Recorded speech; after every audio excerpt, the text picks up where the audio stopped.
டாஸ்மாக் கடைகளில் கூடுதலாக 10 ரூபாய் வாங்கும் முறைகேடு பிரச்சினைக்கு இன்னும் ஓரிரு நாட்களில் முற்றுப்புள்ளி வைக்கும் வகையில் அடுத்த கட்ட நடவடிக்கை எடுக்கப்படும் என மதுவிலக்கு மற்றும் ஆயத்தீர்வைத்துறை அமைச்சர் விக்னேஷ் தெரிவித்துள்ளார். கோவையில் செய்தியாளர்களை சந்தித்த அவர் இவ்வாறு தெரிவித்தார். மாண்புமிகு தமிழக முதல்வர் அவர்களின் உத்தரவின்படி போதையில்லா தமிழகத்தை உருவாக்க வேண்டும் என்பது இப்பொழுது இன்றியமையாத ஒரு விஷயமா இருக்கு.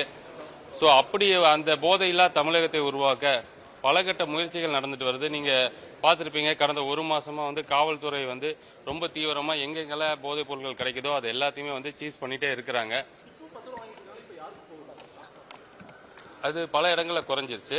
அது உங்களோட சில செய்தி ஊடகங்களில் கூட இப்போ 5 ரூபா ஆயிடுச்சு, சில இடத்துல 3 ரூபா தான் வாங்குறாங்கிற செய்திகள்ல கூட வந்துட்டு இருக்குது. இது நோக்கம் என்னன்னா, அதை முழுசா ஒழிக்கணுங்கிற நோக்கத்துல தான் இப்போ வரைக்கும் அரசு இயங்கிட்டு இருக்குது. இல்லைன்னா இதை பத்தி பேசியிருக்க வேண்டிய அவசியமே இல்லை. ஏன் இதை பத்தி பேசணும்னா, இப்படி நடந்துட்டு இருக்கிறத தடுக்கணும், குறைக்கணும் அப்படிங்கறதுக்காக தான் அரசு இப்படி ஒரு முயற்சியை தீவிரமா எடுத்துட்டு இருக்குது.